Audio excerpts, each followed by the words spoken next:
Welcome to 5 and 5 from the One Stop Co-op Shop, where I discuss 5 key elements of a game in about 5 minutes. I'm Michael Kelly, and today I'm trying out my new green screen, probably with mixed success. But I'm also looking at Jekyll and Hyde versus Scotland Yard, a 2-player only cooperative trick-taking game. And disclaimer, I was provided a review copy of this one. I've been a big fan of trick takers all my life, and I certainly enjoy all the cooperative offerings, though some are better than others. Where does Scotland Yard, Jekyll and Hyde, whatever the game is called, stand? Let's find out and get to the list.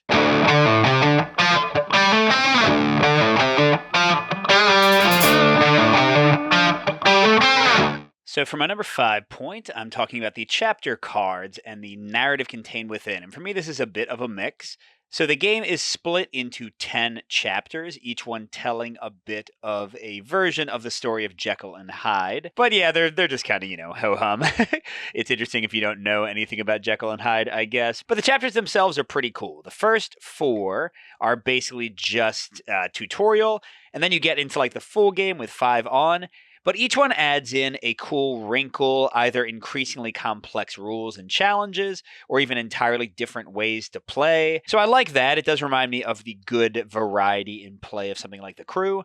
And then also they've got a nice little difficulty system where basically the first couple times you try a chapter, if you lose, it gets a little bit easier, but then you're earning fewer stars. Yes, the stars barely matter. It's just kind of keeping track of how you did overall. But I do like the variety of options in the difficulty settings and that you can make things easier or harder. My number 4 point is focused on the potion cards in the game. So these are sort of like wilds in that you can play them to any trick. So it gives you a lot of flexibility with how you play instead of just following color and following suit. But then additionally, whichever color they come immediately before or after will grant you a bonus. Well, I should say a bonus, but sometimes it's bad for you, including stealing a trick from the city, sort of the opposing third player, changing the values of the suit, or swapping a card with the top card of the opposing deck. And that combination of flexibility in play and flexibility and interesting choices in powers really adds a lot to the basic trick-taking formula and makes the play of each hand more engaging and fun.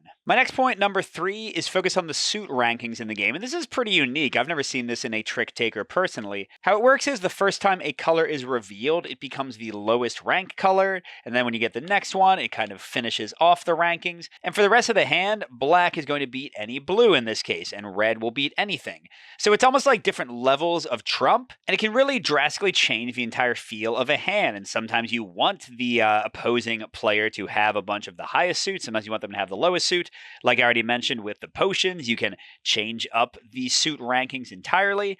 I find this very intriguing. At the same time, because the city sets the initial color, although you can control that a bit, it can sometimes feel a bit random which way the values go. So it might frustrate some players, and it does also kind of feel like it's sort of breaking the core trick-taking rules, where you're always following suit, and there's only one trump suit. But I think once you get used to it, it's really exciting and interesting, and changes up the trick-taking landscape in a fun way. Now, I mentioned the city opponent, and that's my number 2 point. So how the game goes is each player gets 12 cards, but then they each give 4 of those cards to the city, which will create its 8-card deck. And then the city plays its cards blind after that, which again can be a little bit weird for trick takers because they'll just play random colors into tricks that have not been broken or exhausted at all. But the really fun part is that while the players can't communicate about exactly what they're going to put into the trick, they have almost total control of what goes in there, so they can load it with a lot of a certain suit, which will make it more likely that suit is lower and make it more likely they'll be able to trump over a lot of the opposing cards. And also, I have to say, personally, as much as I enjoy things like The Crew, Fox in the Forest, Duet, Sail, all these cooperative trick takers,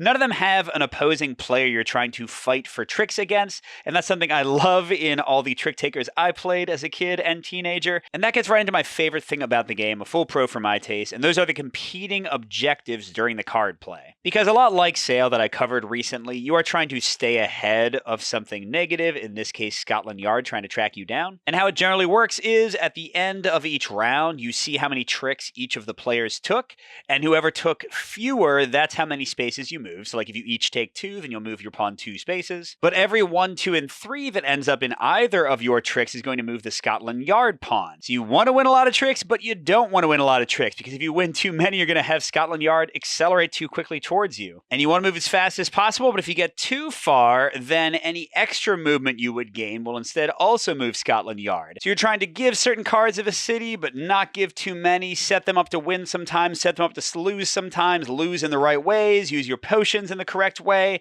Even without the varied objectives from the chapters I already mentioned, just the basic card play is consistently a blast. My son and I have loved it.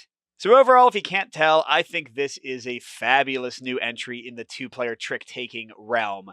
I would at this point rate it above Sail. I would rate it above Fox and the Forest Duet. This is my favorite, at least currently, two-player cooperative trick-taker. You also might want to check this one out if you like trick-takers in general, if you like any of the games I've mentioned or The Crew. This is right up there with the best in the genre. But on the other hand, you might want to avoid this one if you're totally unfamiliar with trick-takers. I think this one is a bit more complex in its full gameplay mode than Sail, for example. And I don't know, that's kind of my only caveat. I think if you like trick-takers, you're going to love this one. It's great. Thanks for watching, everybody. Good gaming, and I'll see you at the next stop.